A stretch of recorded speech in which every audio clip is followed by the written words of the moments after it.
All right, hello and welcome. Today we're having one of Irvine's top contractors, especially ranked on Yelp.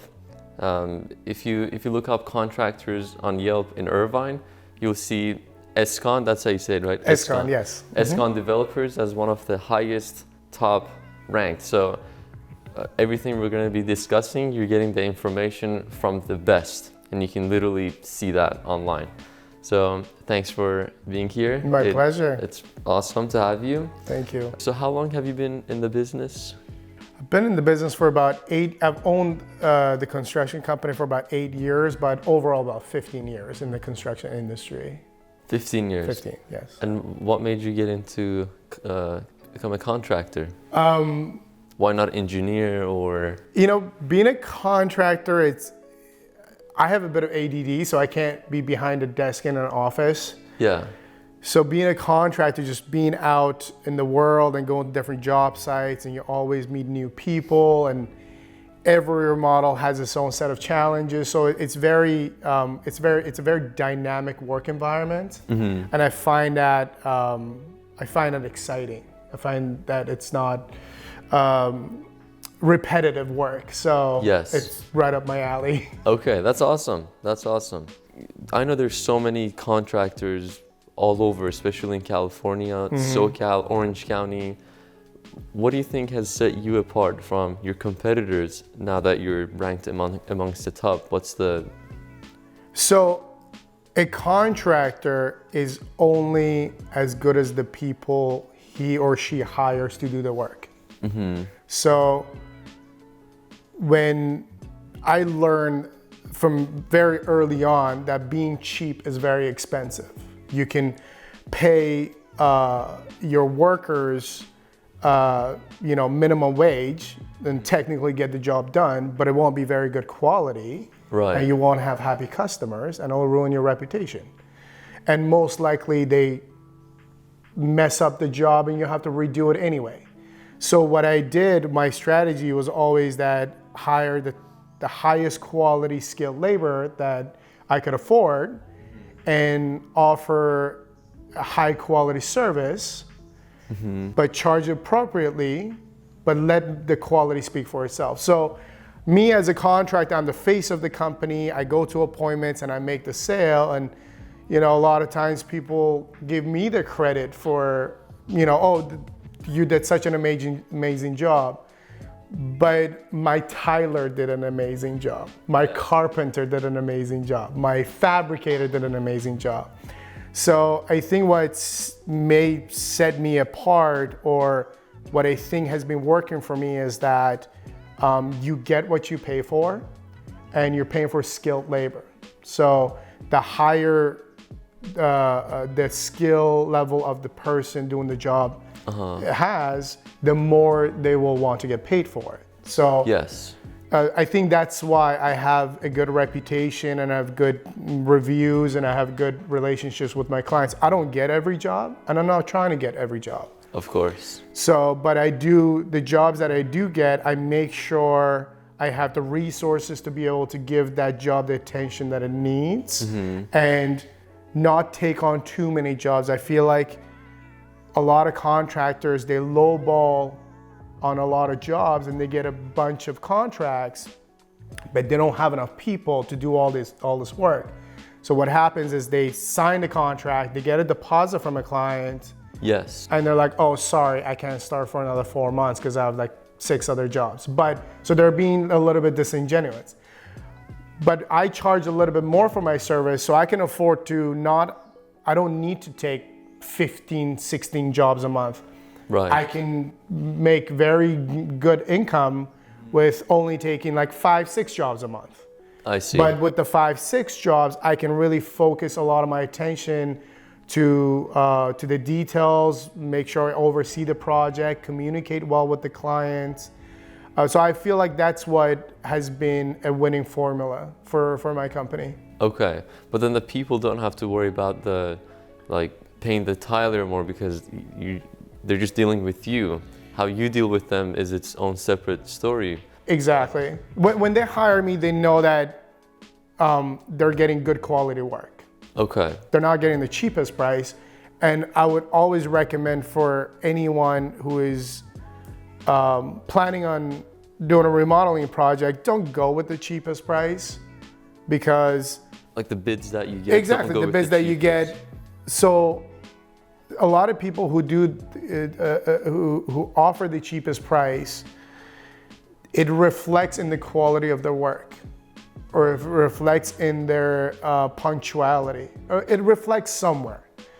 So when a homeowner is looking to hire a contractor, I would recommend that they test the knowledge of the contractor, look at their reviews and the references, so on and so forth. Definitely. And make sure they have a personal connection to that person. Because you're not purchasing a car where you go in one day, you buy the car, you're out, and that relationship is over. A remodeling contract for a job for a bathroom or a kitchen takes about 3 to 4 weeks. So me as the contractor, For kitchen and bathroom, or either or? Either or. Either or, exactly. 3 to 4 weeks. 3 to 4 weeks each. Okay. So when you hire a contractor, him or her and their crew are going to be in your lives for the next 3 to 4 weeks. They're going to be in your house for the next 3 to 4 weeks. So you want to feel comfortable with that contractor. You want to make sure that the contractor's communicating with you well, and they're not leaving you in the dark. They're in a remodeling job, there's always surprises. A contract cannot possibly know every single thing that could potentially go wrong with the job. You open up the wall, you see there's termite, you see there's mold. So it's a very dynamic environment. So, but the most important thing is when something happens that is outside of the scope of work, a contractor can save a lot of headache and tension by communicating that right off the bat. Or what time are the guys showing up? What is being done? How it's being done? So I feel like another reason that we are successful in what we do is that we inform our clients with every step of the project. They know what is happening when, they know who is coming. And so they feel comfortable with that, because when a client is in the dark and they don't know what's happening, they always assume the worst.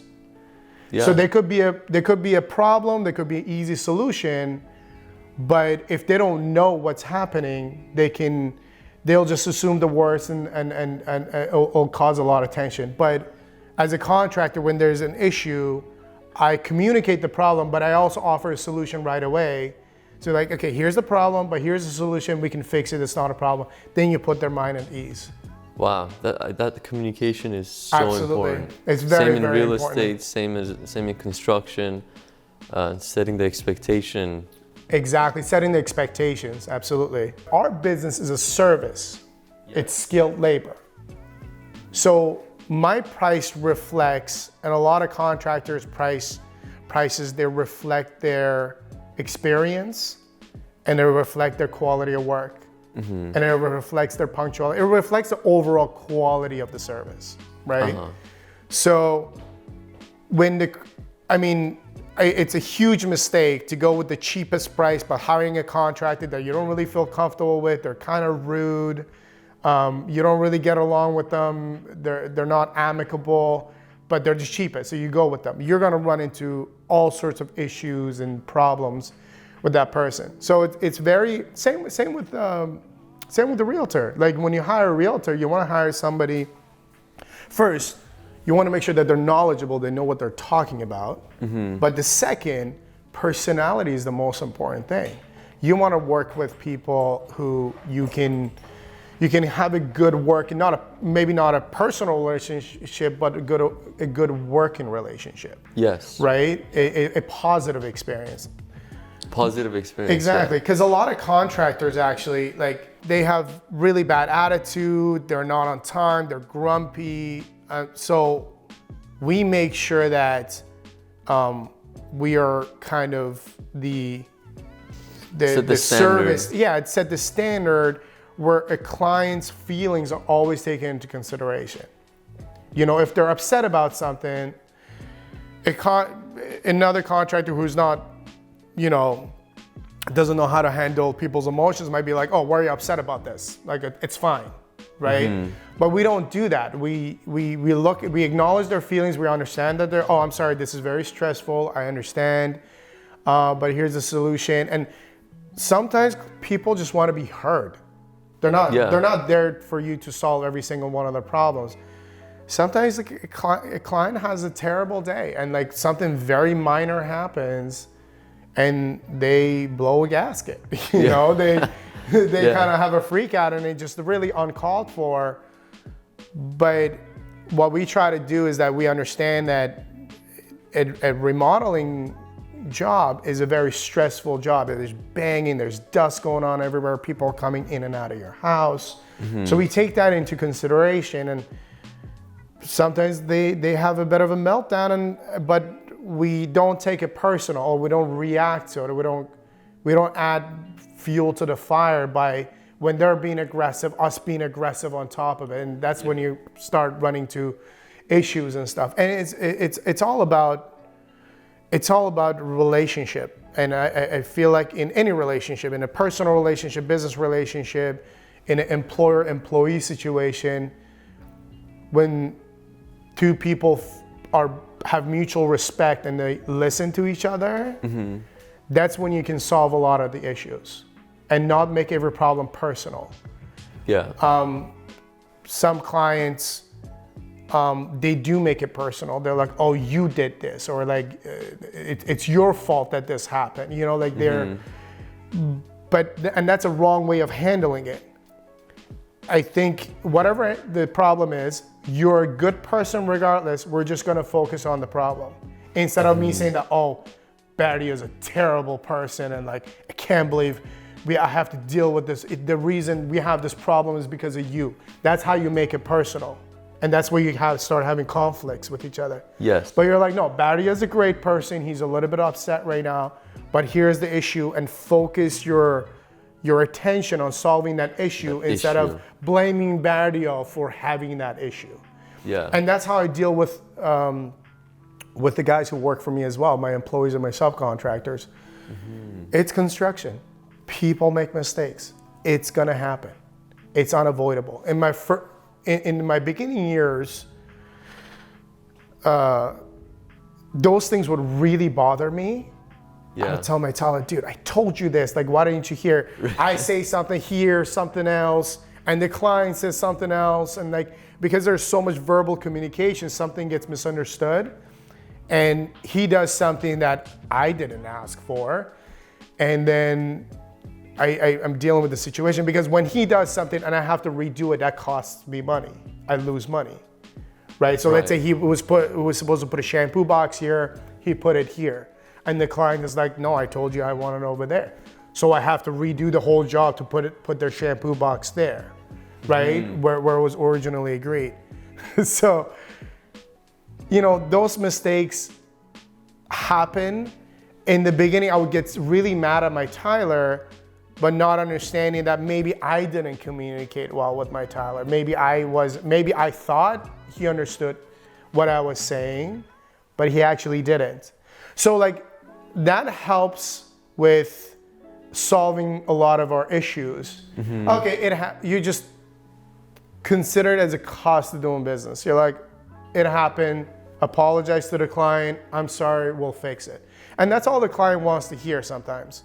They're like, I'm sorry, I made a mistake. Acknowledge your mistake. Instead of making excuses for your mistake, just acknowledge it. Say, my fault, my bad, I'll fix it. And that's all they need to hear. And that usually like solves a lot of our issues with clients. Yeah, because a lot of contractors, they try to blame, oh no, this is what you said, and they just don't want to take responsibility for something that goes wrong because they don't want to have to pay out of pocket to fix the problem, right?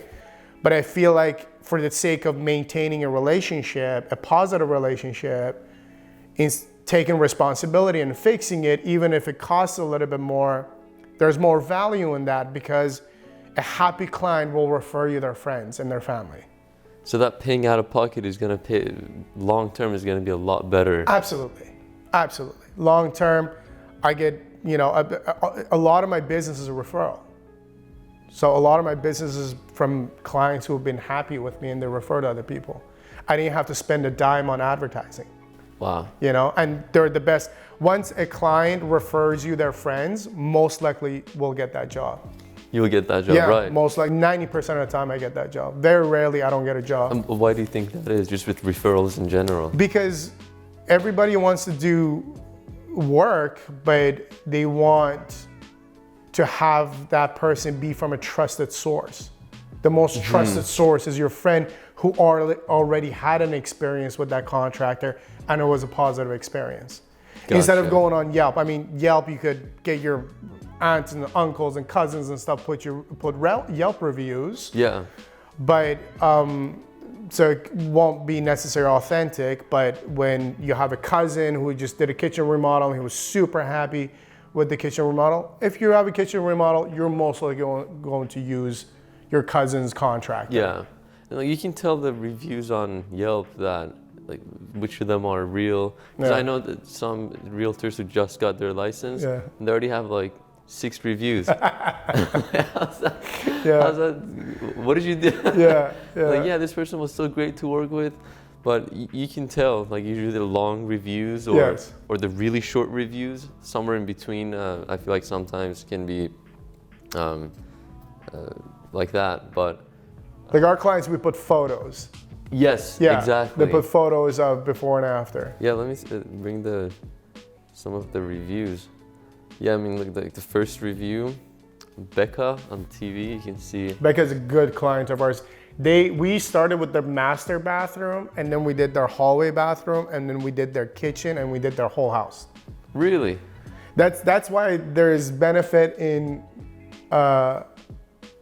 fixing problems for clients and taking risk. Because a couple of things happened that I think one of my guys ran into their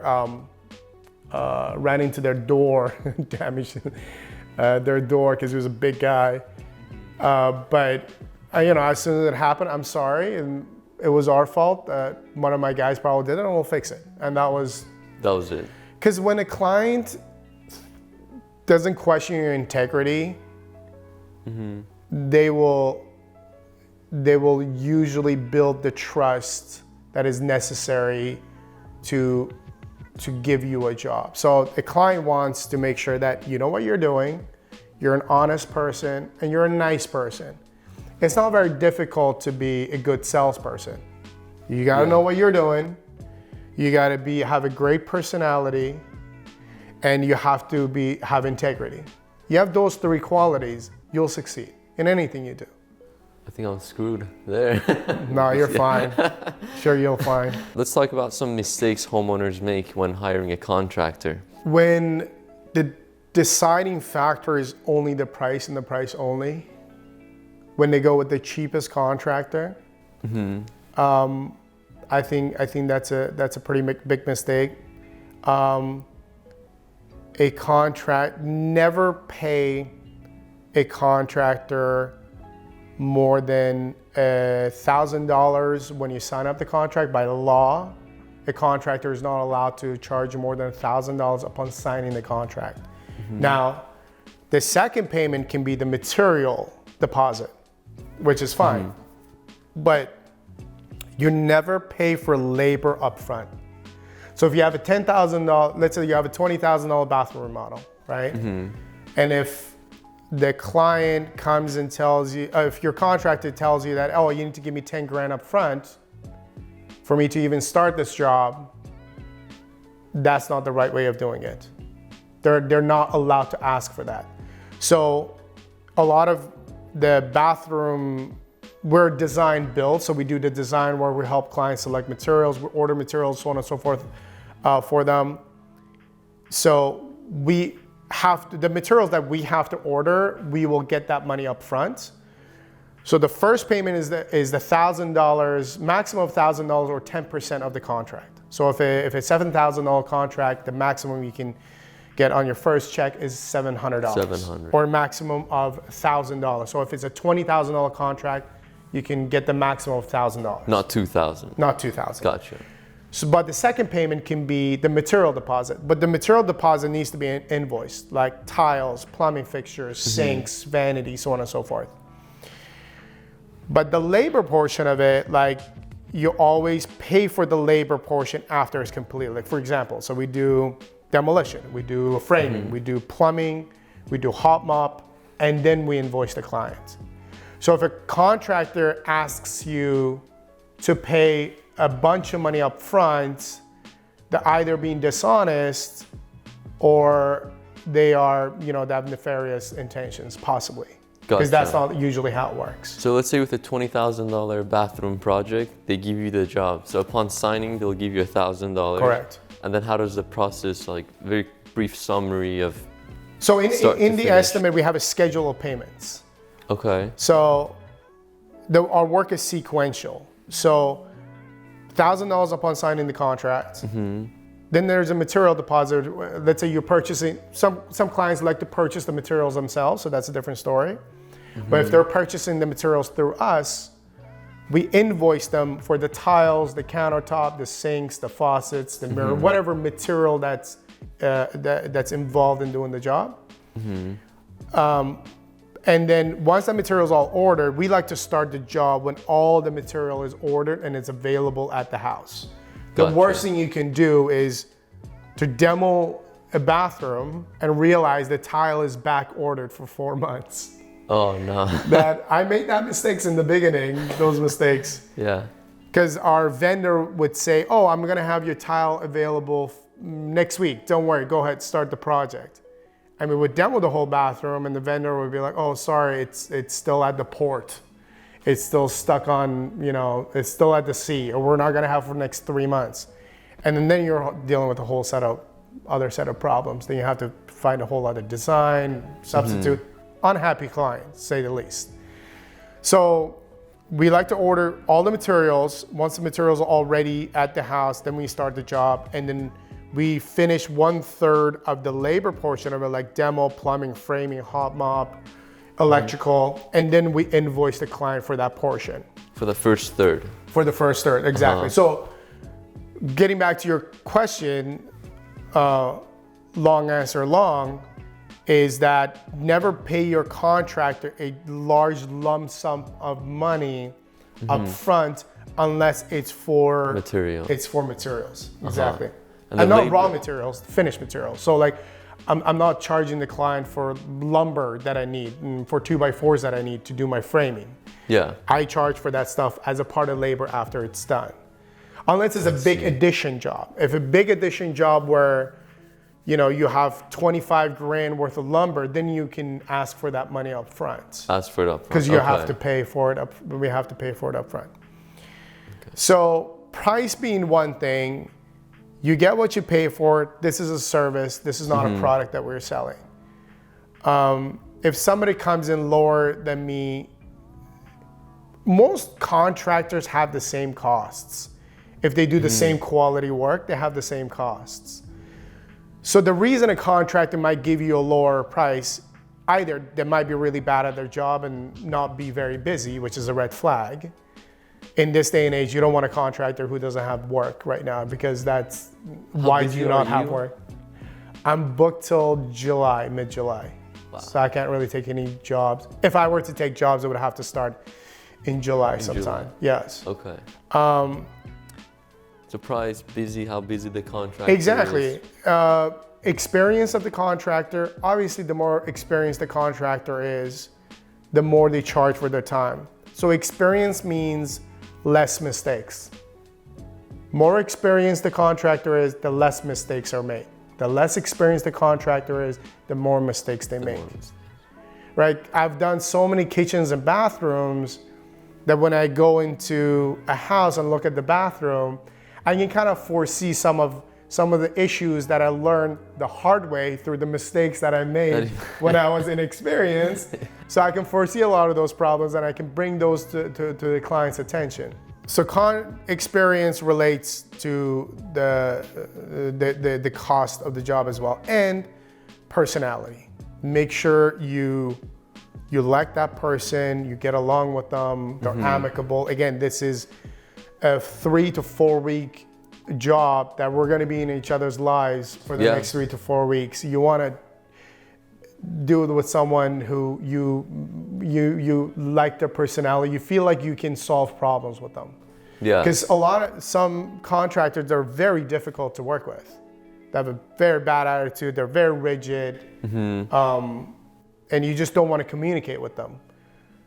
So that's very important as well. So I would say price, experience, and just personality overall. And personality. Okay.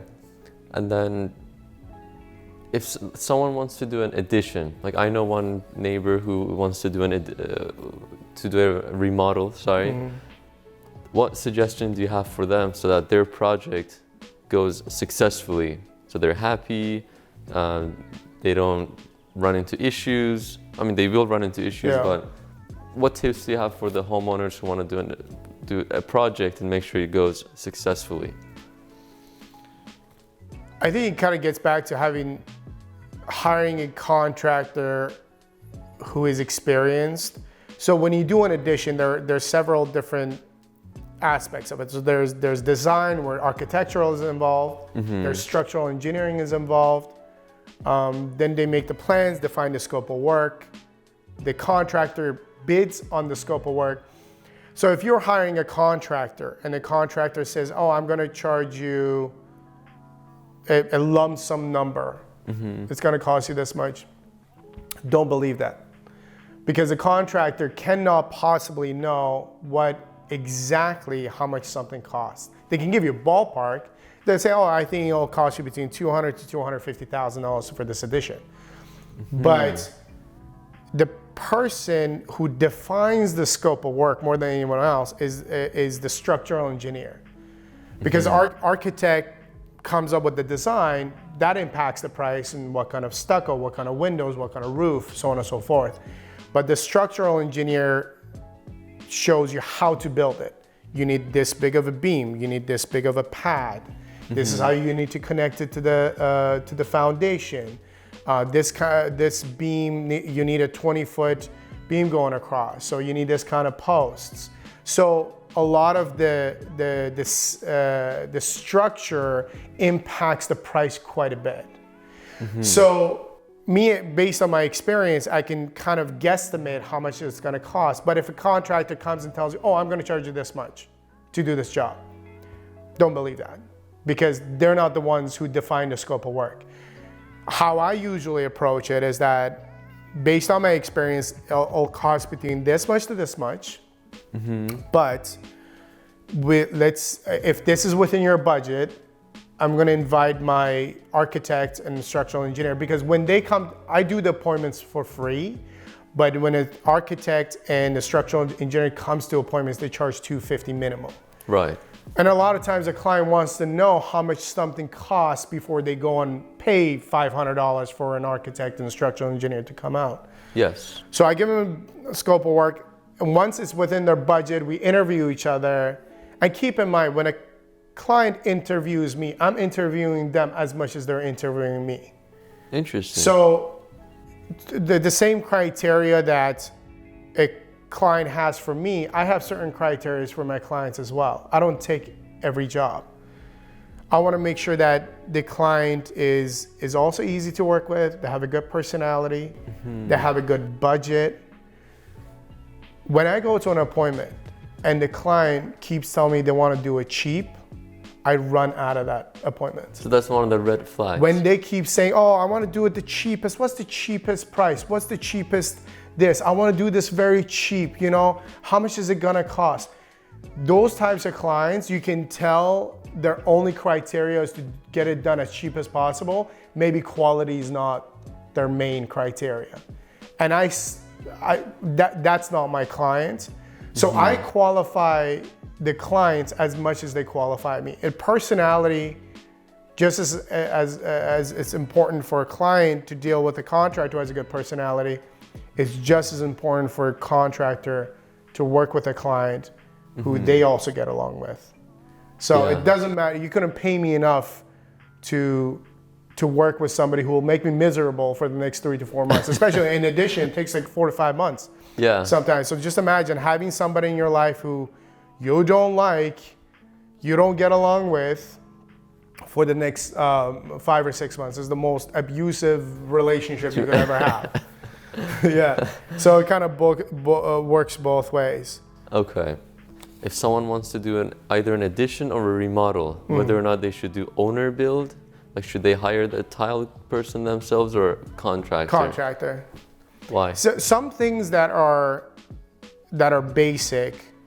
Well, first of all, when you do an addition, when you do a homeowner permit, you are taking on all the liability of the project. So you always want your contractor to pull your permit for you. Because when the contractor pulls the permit, they pull a permit under their license, so all the liability of the project goes onto them. Right? So, and also here's another red flag. If a contractor says that, oh, you go and pull the permit, never agree to pulling the permit yourself as a homeowner. Because you're taking all the liability. So always have your contractor pull the permit for you. So one reason they shouldn't do owner build themselves is the liability. They should never do owner build it themselves, yeah. Wow. Yeah.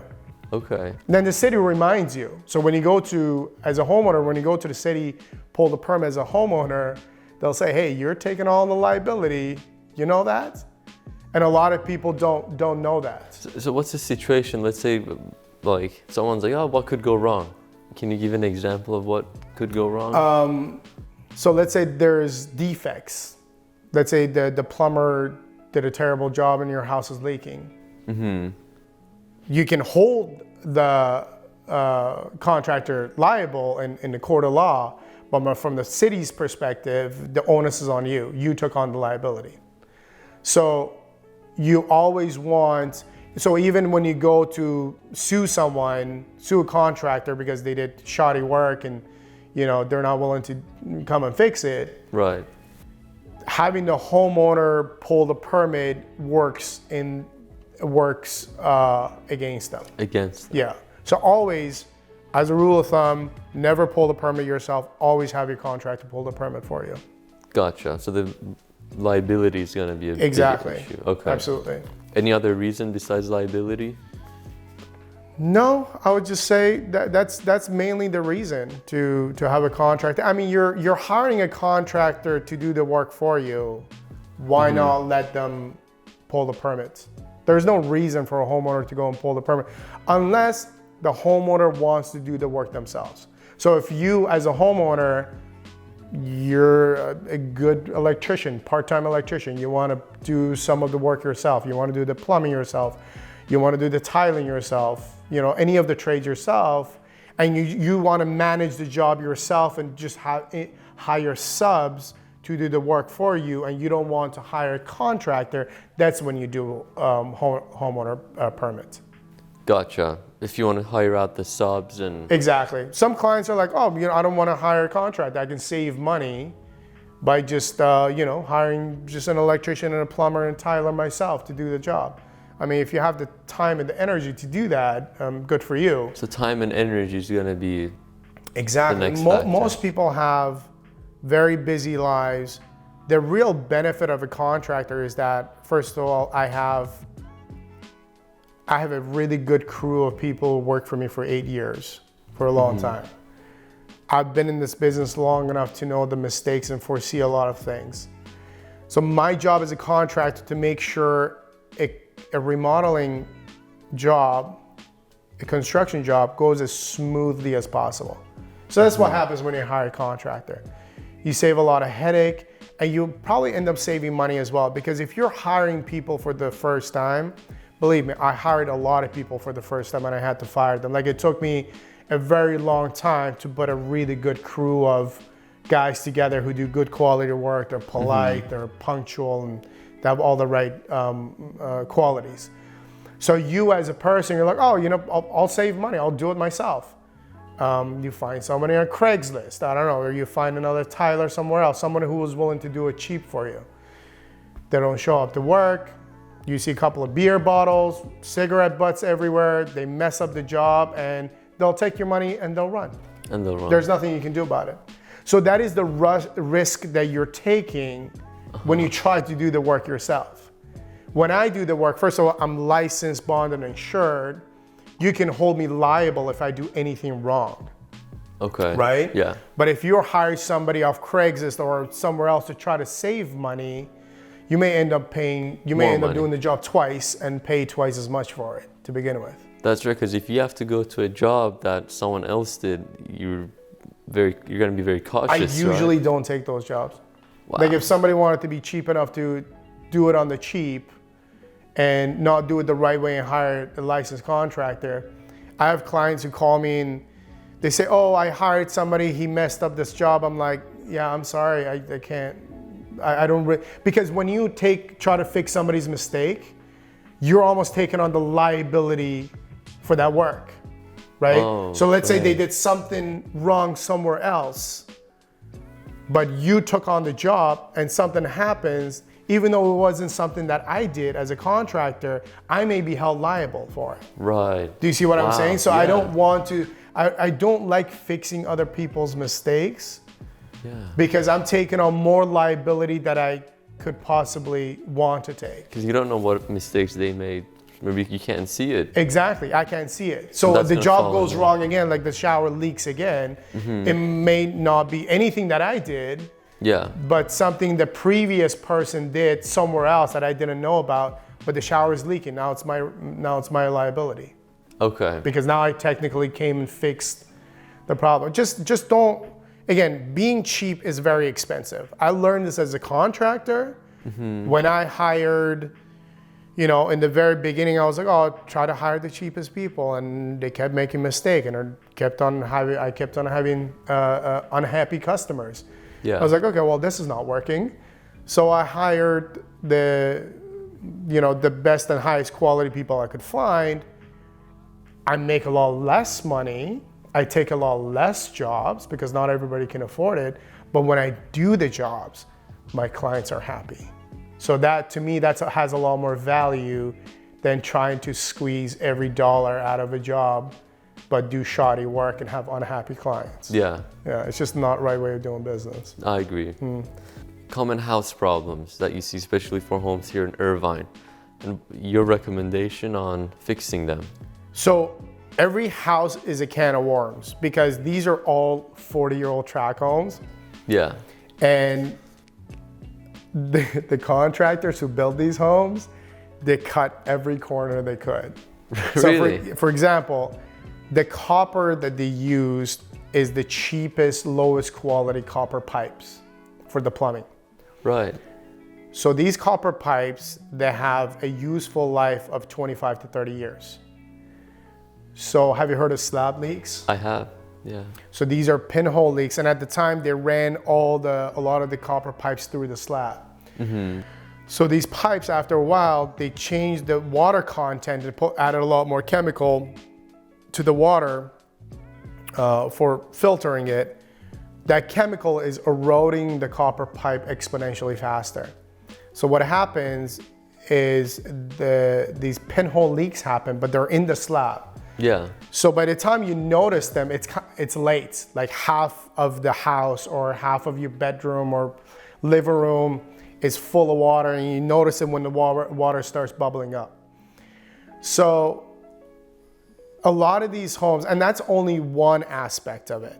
The electricals, not optical, the codes have changed quite a bit. But the copper part, so yeah, go ahead. Then how do they fix it? So what we do is, so again, that becomes an insurance claim and it's a headache. But so we have to demo the floor, either fix the pipe itself, or we cancel the pipe going through the slab and we'll reroute the pipes going through the walls and the attic. Through the walls, and the like ceiling. Apex? Apex. It's called PEX. Yeah. PEX. Yeah. So it's this plastic, which is good because water doesn't impact it at all. The possible downside of PEX is that if there's a rat infestation in and around the house or in the neighborhood, rats sometimes like to chew through it.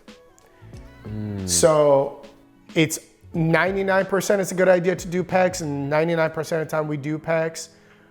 This has never happened to me, but I've heard where people have had leaks because the rats chew through them.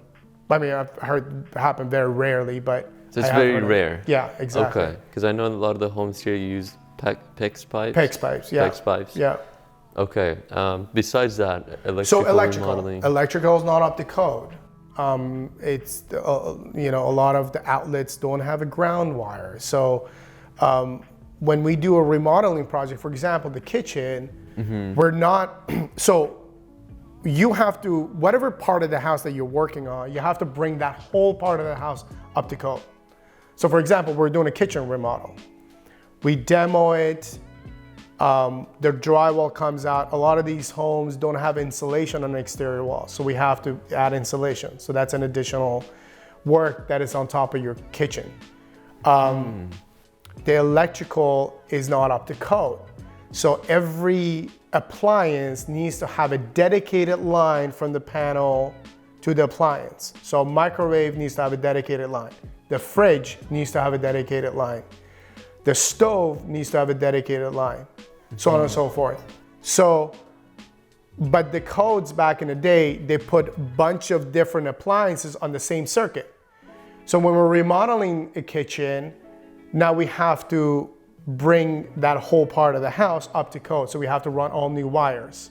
And what happens if someone does a remodel, but they don't do that? They don't bring it to code because like things catch on fire? What could be the... Well, yeah, because 40 years ago, there weren't as many electronic appliances or devices in a kitchen.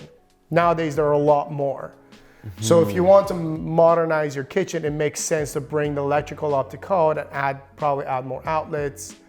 You know, people have a juicer, I don't know, a smoothie maker, you know, different types of appliances that need to be plugged in all the time. So it makes sense to do that. I mean, the house has worked for 40 years and with no problems, but it could potentially be problematic. You know, you could overload a circuit because you're putting too many appliances on one circuit. So, but by code, when you go to the city and pull these permits, the city is going to want you to address that electrical issue and bring that electrical issue up to code.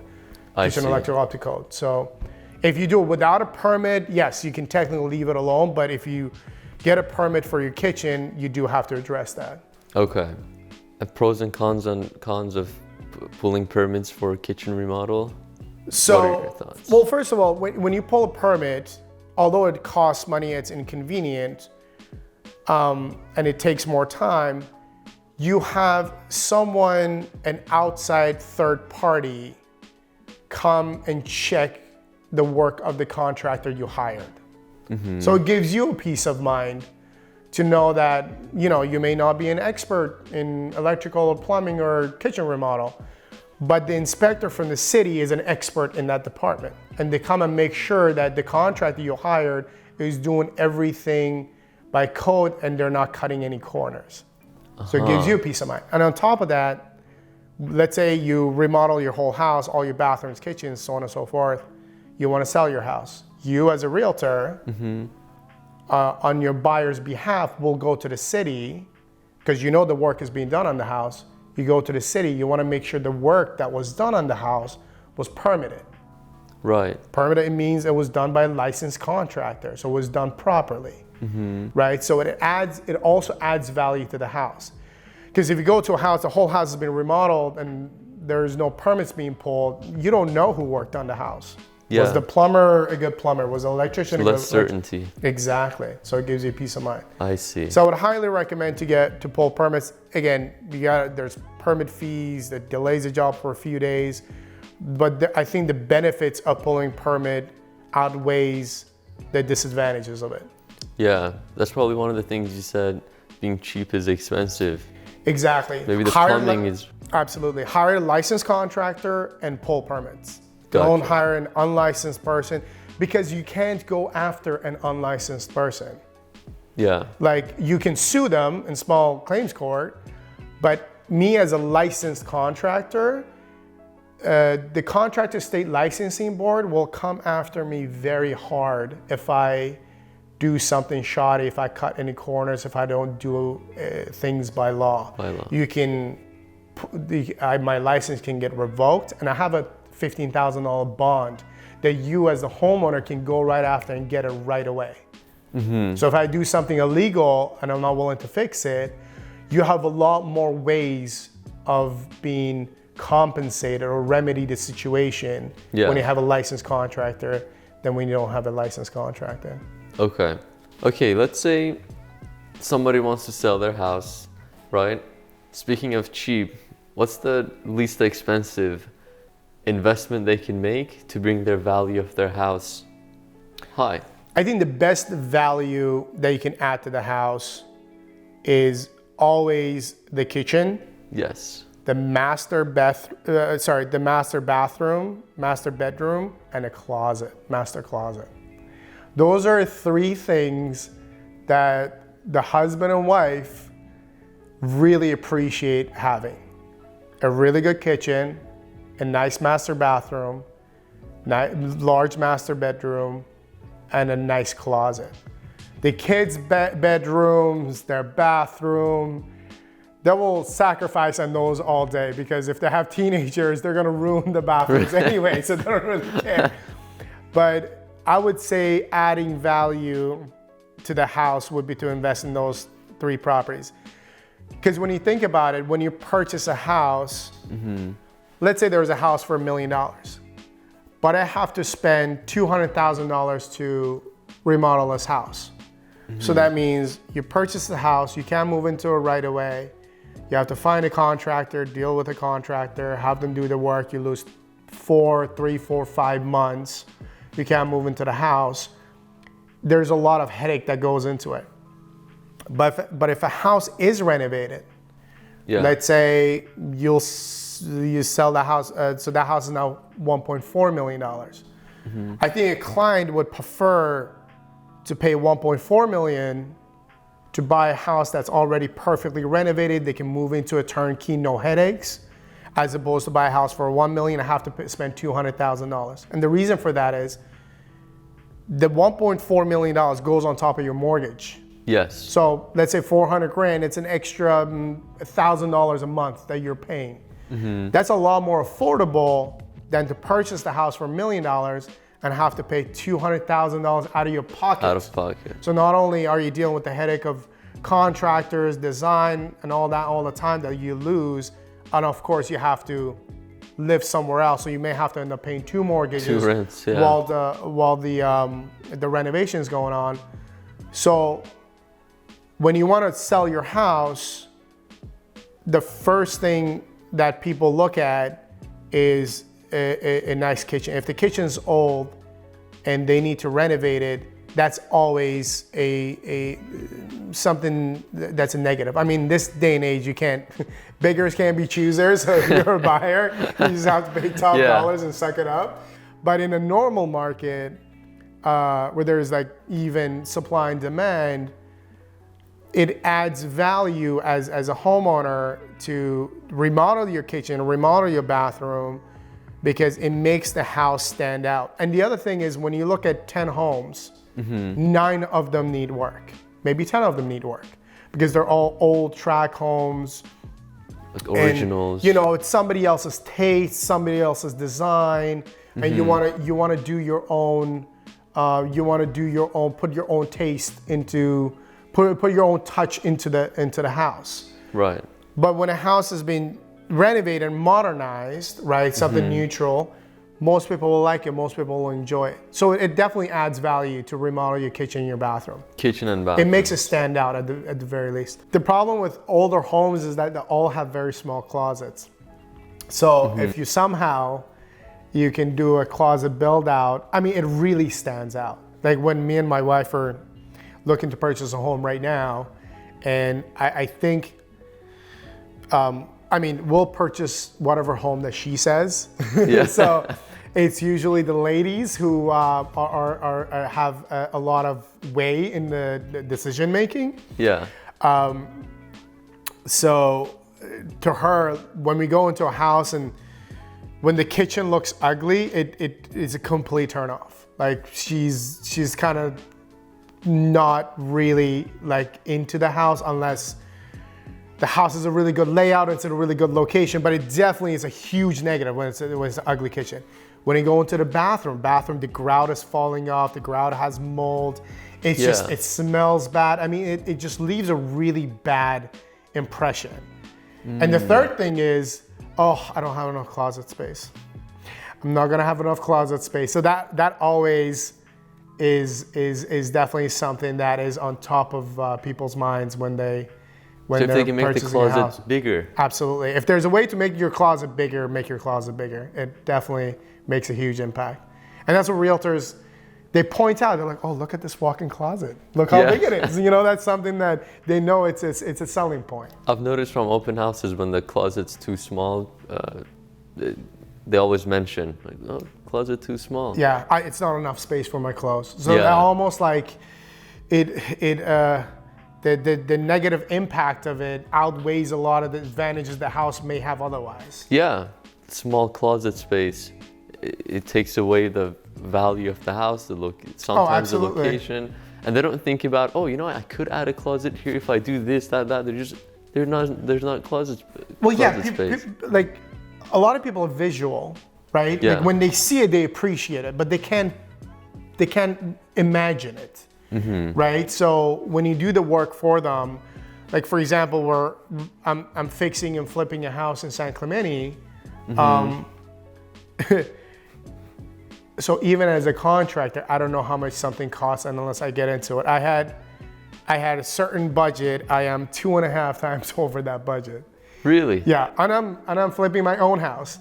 But this house, we rewired the whole house. We repiped the whole house. I added a new HVAC system. I had, took out all the drywall because none of the exterior walls had insulation, and the house felt really cold.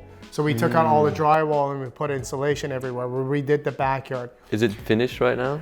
In 6 weeks. 6 more weeks. 6 weeks we should be done with the kitchen and the bathrooms and everything else. But the point was I made a conscious effort. A lot of people do this basic white shaker and quartz, and like honestly, it's just been overdone way too many times. Like every house that's being flipped, it's like white shaker cabinets, quartz countertops.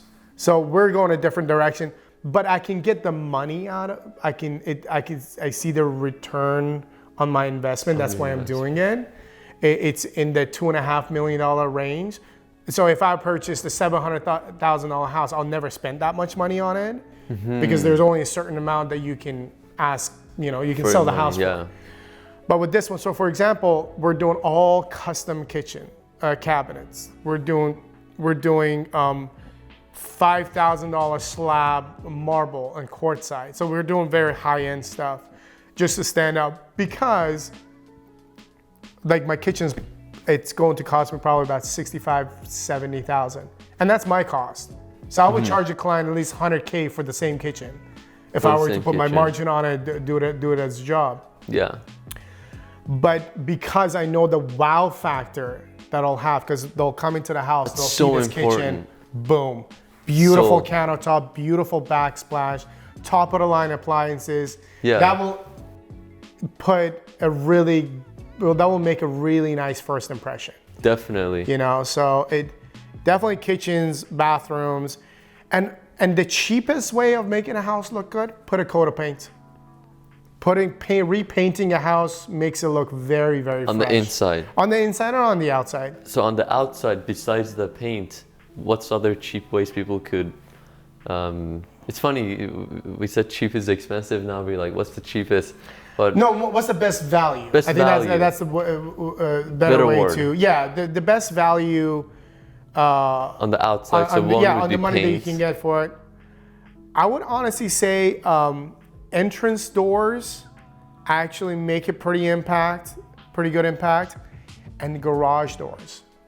Because as you Entrance door and walk, as garage you door. drive into the house, one of the biggest things that you notice right off the bat for a the lot of garage homes door. is the garage door. So when the garage door looks good, you can make the garage door look good as easy as putting coat of paint on it. Like I've done old garage doors and I put a coat of paint on it and it looks brand new. Wow. You know, so those are the things. So definitely painting, aesthetics are very important. Coat of paint, flooring definitely makes a pretty big impact. What's the cost for flooring per square Flooring feet? can be flooring is not the most expensive thing in the house, but it does. If you have really, really old carpet, you know, like that blue with like maybe questionable stains on it. Yeah. You know, I would definitely spend the money to put in new floors. You can do decent quality laminate or vinyl. So here's the thing. Sometimes the house needs so much work that it's better to not spend any money on it, right? If the house has, you know, really bad bones, the drywall is cracking, the kitchen's old, all the windows are old, all the, you know, bathrooms are really old, like the house needs a lot of work. It's almost better to not do any work than to do some work, because when you put a brand new kitchen and really old carpet, when everything's from the same time, nothing really looks out of place. No. Everything looks equally ugly, right? But when you put a brand new kitchen next to really old laminate, super old windows, and the rest of the house looks bad, it almost doesn't have that impact. Doesn't have the impact. Because when a client's like, oh, I'm gonna have to remodel this whole house anyway. Yeah. Right? So you might as well do everything or do nothing. Exactly. So if the house is of a certain age that it's maintained well, right, and the cabinets are not in terrible shape, you could just paint the cabinets, put new handles. Yeah. That always makes a huge impact. You can put, if the layout of the kitchen's good, if the cabinets are in relatively good shape, the boxes, just the doors are a little bit worn out, the easiest and the cheapest way of, you know, giving a facelift is to paint it and put new handles. New handles work wonders. They really make a kitchen look a lot newer. And if you have tile countertop, you can put quartz in a backsplash, just to make it more aesthetically pleasing. Gotcha. That's if a house is maintained relatively well. So if a client walks into the house, they're like, oh, I could live in this house. I don't have to remodel the whole thing. But you're like, oh, I think the kitchen looks a little old and this and that. Then you can do that. Right. But if the house is really, really old, you're better off not doing anything. Okay. I would just sell as is, because anybody who walks in, they're like, oh, okay, they remodeled the kitchen, great, but I'm gonna have to remodel everything else. Yeah. Flooring, what's the best flooring, best value? Like if someone has kids, they don't want to go too expensive, too luxury, but also not too cheap to... I would say vinyl. They're like luxury vinyl planks. Okay. The good thing with them is that they're completely waterproof and they're pretty scratch resistant, or good quality laminate. Now they make laminate that is water resistant, 40-hour water resistance. So it's as good as being waterproof, essentially. Yeah. So laminate is always good. There's more options with laminate. Laminate tends to look a little bit more realistic than vinyl, generally speaking, because vinyl is, at the end of the day, still plastic. Vinyl is still plastic, and it looks and feels that way. But the laminate, a good quality laminate can look and feel a lot like real hardwood.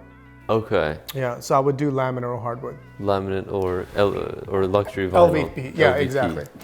What does a basic bathroom remodel cost? So there's a hallway bathroom usually in a house that's 3-bedroom, 2 baths. There's a master bathroom and a hallway bathroom. If they're the same size, they'll cost the same amount of money. Generally, a hallway bathroom that has a tub, let's say it has a 36-inch vanity toilet, it's a 5 by, let's say, 10-foot bathroom and has a tub, that usually costs about $20,000 to $22,000. A shower costs about 15 to 20% more than that, just because there's just more things involved. That's including material, like finished product. Exactly. 20 yeah. to 22,000. Exactly. And then finished product is something very modern, up to date. Everything's up to code, right? Absolutely. Okay. Yes. New fan, new light, new vanity, new toilet, baseboards, new tile floors, new plumbing fixtures, painting, adding some lighting.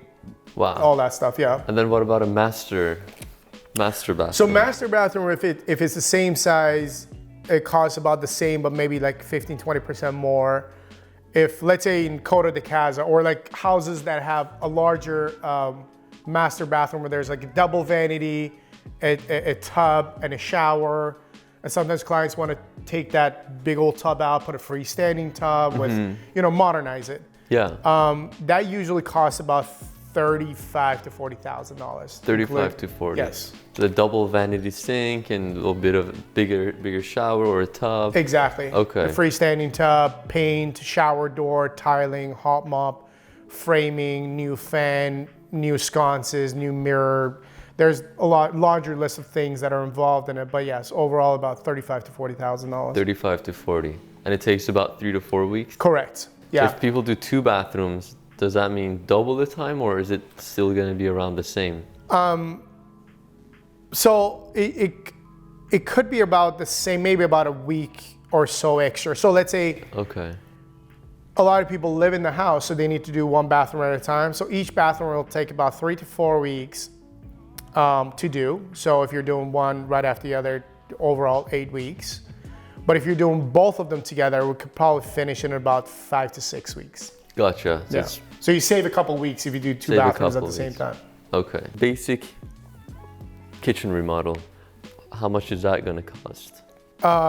It depends. It really depends on the layout and the size of the kitchen. But typically, to demo the kitchen, patch the walls, install new cabinets, new countertop, new backsplash, install appliances, new lighting fixtures, and touching up and patching the walls and painting the kitchen.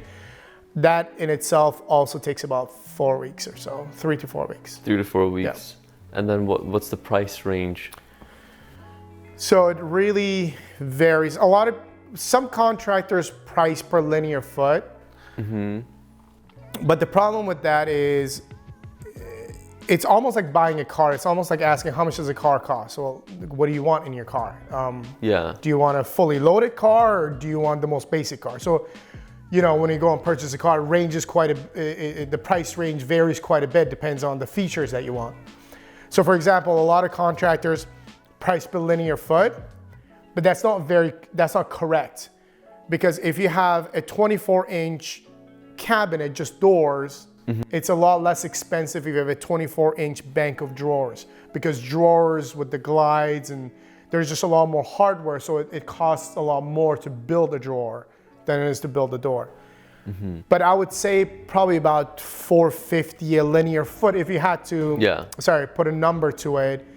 It's a $450 a linear foot just for the cabinets. And then there's countertops and there's backsplash.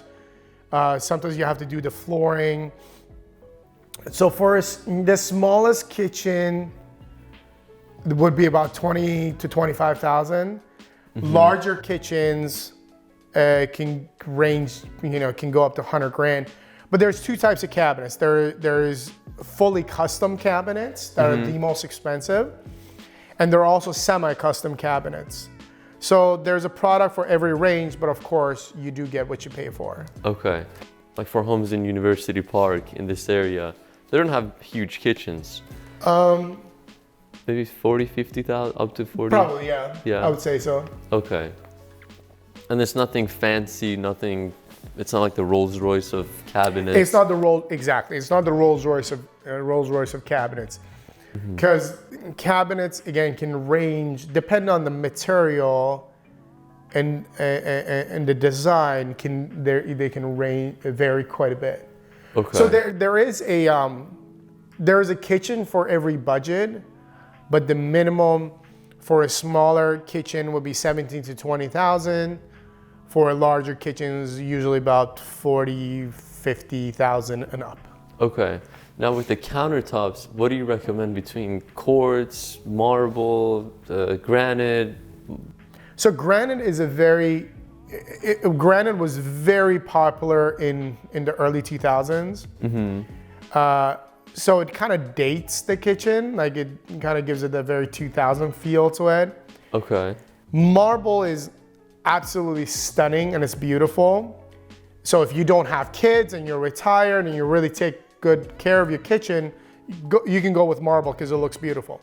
But it is the most porous. So in terms of durability, it can stain very easily. So if you have kids who are messy and you like to cook and prep food a lot on your countertop, I wouldn't do marble. Quartz is a non-porous stone. It still stains. When quartz first came out, these salespeople sold it as if the next best thing since sliced bread. It's not. It still stains. Quartz, right? Quartz. It still yeah. stains, but they sold it as if like it's indestructible, it's bulletproof. It's not. But so you do have to maintain it, but technically it's not porous. So when you have a stain on it, the stain stays on the surface. Marble is a porous stone, so the stain seeps through the countertop. All that saffron goes inside. All that saffron goes in it, exactly. So when you wipe it, the stain kind of comes back up because it's porous. The stain is inside the stone. It's inside the stone. But quartz, the stain stays on the surface. So once you wipe the stain, it kind of goes away forever. And then there's the cream of the crop, which is quartzite. Quartzite is a natural stone, but it's a very dense stone. So, for example, my fabricator who cuts marble, he cuts marble a lot faster, marble quartz a lot faster than he can cut a quartzite because quartzite is so dense that his saw, takes him way longer to cut through the slab.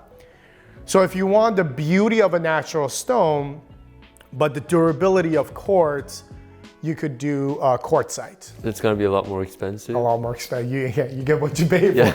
It's gonna be a lot more expensive. So the value is probably gonna be quartz.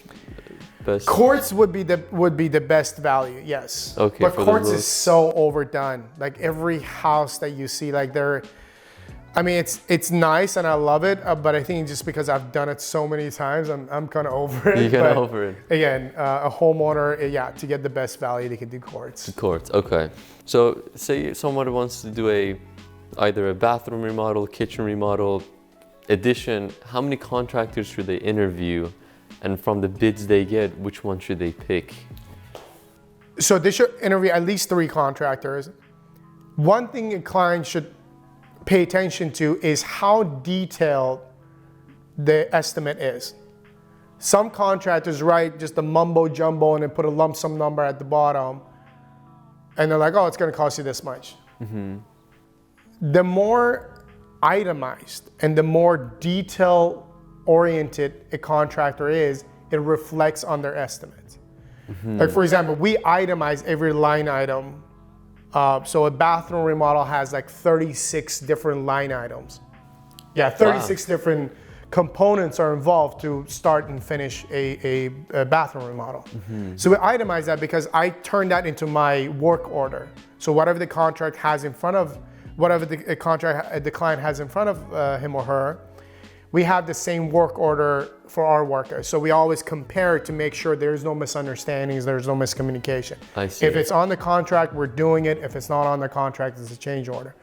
Sometimes the contractors, they just put a bunch of, remodel a bathroom, replace vanity, and put a lump sum number down. So the less detail-oriented the contractor is, the more skeptical I would be as a client. The more skeptical exactly. You would be. Okay. And then bid range, so they get 3 bids or 4 bids. There's gonna be lower ends, higher ends. What would you suggest? So sometimes contractors bid based on how busy they are. Right, so a really busy contractor, bids up their work sometimes. So that might reflect the price as well. But again, I think price should always be the secondary. You should interview the knowledge and the skills, listen to what they have to say. How well does the contractor listen to your ideas? Are they imposing their beliefs and opinions on you, or are they listening to what you actually want to do and they're looking for the way to implement them? So price kind of reflects sometimes, it always reflects the skill and the quality of the work, but it sometimes also reflects how busy that person is. So the question I would ask a contractor, how busy are you? Like, when can you start? You know, sometimes you want to start your job right away, but they're busy for the next 3-4 months, so that you can't hire that contractor. Okay. But the price of it, if the skill set matches the price, then hire that contractor. Like there are other contractors who do the same quality of work I do, but they charge 50% more. They charge a lot more just because they have, you know, a huge overhead, they have a huge office, they have 6 designers, they have like 4 project managers. Like there's a company called C Point Construction. I've heard of them. Yeah, they do excellent work. They do amazing work. And they're so busy that they don't take any jobs under $100,000. So I take jobs under $100,000 and I do the exact same quality, if not better. But my price is all less than theirs. But they have to charge so much more because his overhead is way more than mine. It's way over, yeah. Exactly. Yeah. So price sometimes reflects the costs that the contractor incurs, like their overhead and stuff like that. I too. see. So I definitely wouldn't go with the cheapest price. Again, you may find the unicorn who has the cheapest price and the best quality and has the best personality. That might work well for you. Okay. But, Yeah, I've heard like going with the middle price is probably going to be like not the lowest, not the highest, middle. Yeah, it shouldn't be the deciding factor. I don't think. I mean, if something's like way beyond your budget and the price seems unreasonable, yeah, absolutely. Say no to that. But if the price seems reasonable and within your budget, I would definitely make that the secondary. Because again, someone might have the best personality, their quality of work is good, but there might be the most expensive, that might be middle of the line. But to your point, I think middle of the line is usually the best. Middle of the line. Yeah. Unless like the third one is just a little bit more expensive, but then you love their personality. Exactly. Like, just overall vibe is good. So that would make sense. Exactly. Don't try to save 10% and go with somebody you're not really comfortable Gotcha. with. Pay the extra 10%, because believe me, it's kind of like a friendship. You kind of either you like that person or you don't, but you're kind of stuck together at that point for the next 3-4 weeks. So, That's true. Yeah. That's a very good point. I think that's very good for homeowners to know. Absolutely. Okay. So with contractors on their license, is it like, should people be afraid to ask for their license? Not at all. Or Not at all. not at all? No, that should be the first thing to ask. So you can, there's a website called Contractor State Licensing Board. There's a website and you can check a contractor's, every contract has a contractor has a license number. You can enter the number, and you should always, to make sure the license is active. And if there's been any claims made on the license, it will show it there. So yeah, you can feel free to ask if there's been any past issues. Feel free to ask a lot of questions. So that's a license, bonded and insured. Is that also? So a contractor has to be bonded for sure. They have to be. Yes, they have to be. Okay. But again, their bond will show on the website. Okay. Yeah. So it says, let's say Eskan Development Group, Eskan Developers, Kaveh is the agent, because I got the license and I put it on the company's name. License is active from this date to this date. Workers' comp, Eskan Developers has workers' comp, and you want to hire a contractor who does have workers' comp as well, because in case if one of their employees gets injured, you want to make sure that you as a homeowner couldn't be potentially liable. How can you find out if they have workers' comp? Ask. Ask them. Yeah, ask Okay. the contractor, because there's a workers' comp certificate. Oh, so they can get a copy or something Yeah, like absolutely. that? Okay. We can send a digital copy to our clients. We have liability insurance and all that stuff. Yeah, don't be afraid to ask any of those questions. Gotcha. That's part of legitimizing the contractor, to making sure the contractor is legit and qualified. Okay. If they have proper insurance, bonded. So none of those things are inappropriate questions. To ask. And if a contractor is hesitant to share that information with you, I'll be a little skeptical about that. I see. That's a red flag. In a way. Absolutely. If a client asks me for my contractor's license number and my liability and bond and all that, I have no problem showing them that. Okay. And as far as we did speak about this, how much should homeowners pay up front? You said legally it's 10% of the contract or up to $1,000. Correct. And then after that, it's going to be materials. But it needs to be invoiced properly. Invoiced. Though. Yeah, it needs to be invoiced. But never pay for labor up front. So let's say a $20,000 project, there's $5,000 in materials, for example. A contractor shouldn't come and ask you for 10 grand. Okay. Oh, give me 50% up front, because some people do that to simplify it. Never do that. Okay. Yeah, if someone has a contract or is about to do a contract, but they have a question about the contract, they want to make sure if it's like legit or not, or if it's being treated fair, could they ask you like, hey, even though you're not doing the project, maybe they're already about to choose or whatnot, could they like ask you, hey, Kaveh, can you take a look at this contract and let me know? Is that something you would? Sure, if they're a friend and stuff, I'm happy to do that. Yeah, yeah, absolutely. I mean, that never really happens. It's like, oh, Kaveh, I hired another contractor, but I just want to run it by.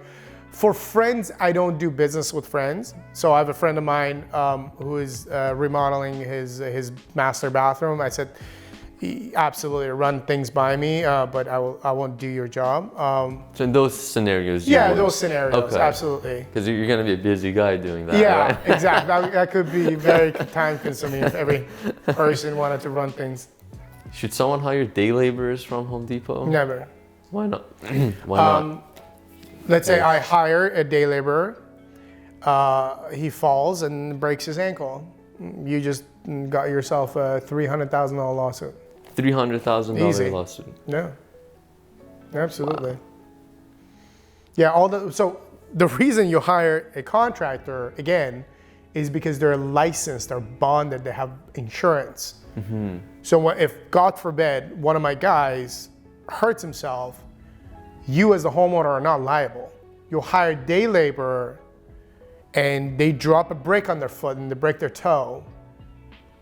Next thing you'll hear very shortly is from their lawyer. So who hires them? And because I know people use them, what do they use it? They run that risk. They run that risk. These guys, these are 99% of them are good, honest, hardworking people. It's not like they would come to your house and get injured and try to sue you for it, but you are taking on that liability. So it's for that, they're taking that risk. Exactly. Cheaper price, but taking that. First of all, and if you go to a Home Depot and you ask day laborers and you tell them, hey, I want to build a rocket, can you build it? They'll all say yes. So there's no job that they don't say no, they say no to, right? But a lot of times they're not qualified to do that job, or maybe they did it once in the past. So you're not going to get the best quality from day laborers from like a Home Depot or something. Okay. If you have like basic demolition, maybe dirt removal or something that, they can't really hurt themselves. You're still taking that risk. You're still taking that risk. It's something the guy pulls like that. a muscle in his back and, hurts himself in any way, shape, or form. You just cost yourself a lot of money. Yeah. And a lot of lawyer fees. Okay, I always wondered about that question, but thanks for answering. You're welcome. Renovations that are waste of money. If someone wants to do a flip or sell their house, so I think one thing would be going way too expensive on the kitchen, for example.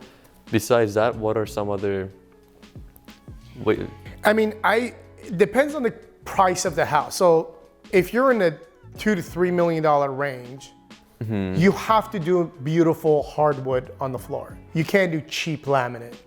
Okay. On a $3 million house. And I've seen people do that and it's like, what are you thinking? But if you're doing a it's $800,000 house. Now that's like, you can't even get a condo for that here. But let's say you're doing about $1 million house, a luxury vinyl plank, decent quality is perfect. So spend money on the house relative to the price of the house, exactly.